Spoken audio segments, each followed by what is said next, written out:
everyone, it's Bob McCraney with This Month in Realty, and today I'm super happy to have back Heather Witte. Heather is with the Witte Group with EXP Realty. As you know, she serves the Georgetown and Austin areas of Texas. Heather, tell us about the market update in Austin and Georgetown. Yeah, so Austin is still going pretty strong. We are seeing sort of a leveling out here. I think we talked about this last time. Things aren't going down per se, but we are seeing, things go back to normal-ish from the crazy that we saw at the beginning of the year. So Q1 and Q2 were absolutely insane. Like, as you know, I mean, it was, no one had any clue what was going on. It was like multiple offers here, and I mean, it was just nuts. And we're not seeing so much of that anymore. It's coming back to more of a seasonality. We're seeing more of the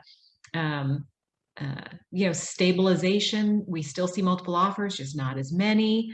Prices are still holding pretty well, though. You just can't, shoot for the moon and then hope to get the sun and the stars on top of it. That's not the market anymore here. But we don't really see prices tanking. We don't expect to see them go back to pre-crazy times, but things are leveling off a bit. So still a good, strong market. Yeah, I think we're seeing that across the U.S. Very similar strategy. There's a new normal. There is. This has kind of become the new normal. So are the holidays a good time to sell? I get asked this all the time. What's your response to that? Absolutely. I don't know about in other parts of the country, but typically the Central Texas area, we don't have things like snow. We don't have sleet. We don't have, this year was kind of a weird year, right? February, no one understood what happened there.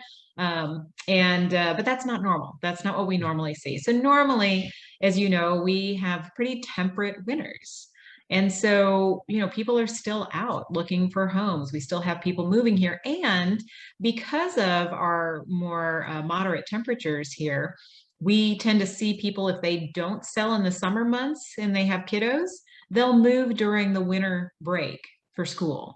They'll move their kids during that break. And so we still have a lot of people moving to the Austin area. So yes, selling in the winter months, in the, Thanksgiving, Christmas is wonderful.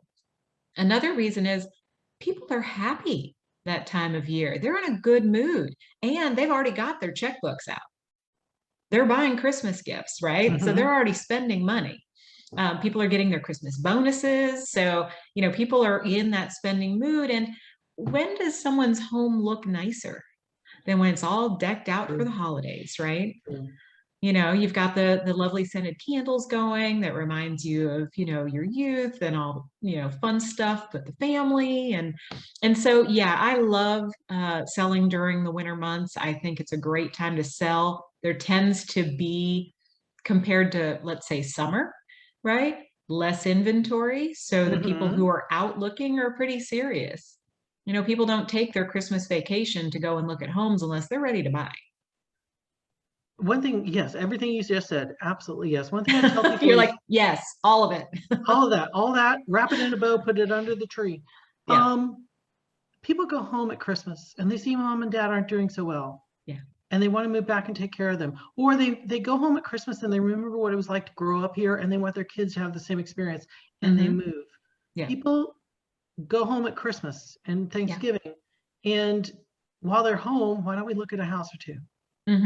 Or they bring mom and dad to where they are. Exactly. One way or the other, the family gathers and decides to reunite either in their hometown or wherever the grandkids are. Right. And I see that even more post-pandemic, or it's not even post-pandemic, but after, everyone's locked in and away from family, as long as we were, family has become that much more important, and being close to family, being close to friends is very important. And I see a lot of people making the move so that they can reunite with family and friends. Yeah, exactly. We're on the same page with that. I think the only house that won't sell is the one that's not on the market. So let's absolutely. Be on the market. Yeah. Okay, so buyers. Yeah. Buyers, what are you waiting for, buyers? Right. Tell me why buyers should be so engaged in this market right now.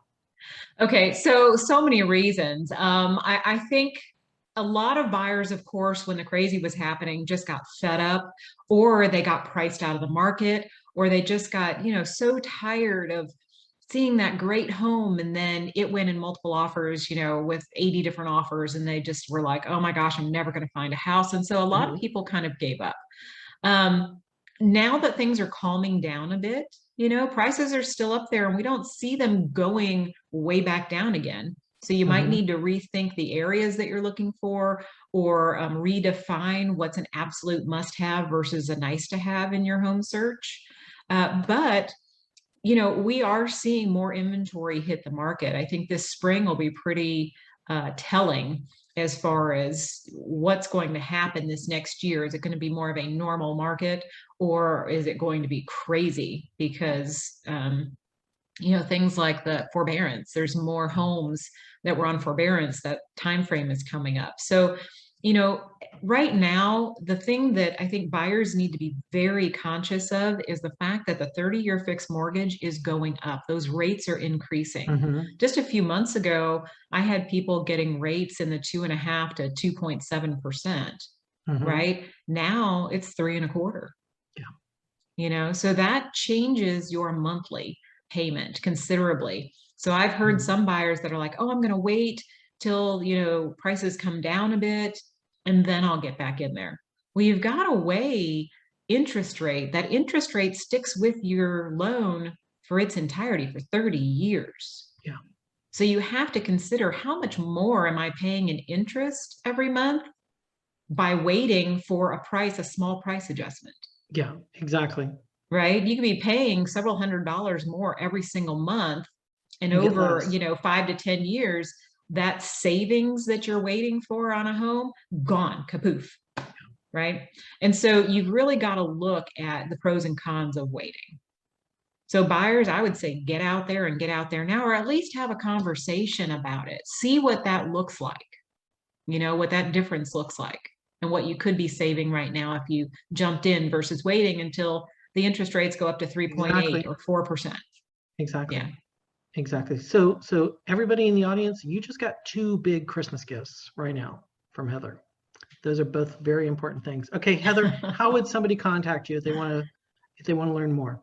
The best way is to call me or text me at 512-994-4663. Okay, and I'm going to put all your stuff down below. Will you come back next time? Absolutely. Okay, tune in next month to hear more from Heather and other real estate experts around the United States and Canada. Take care. Thanks, Bob.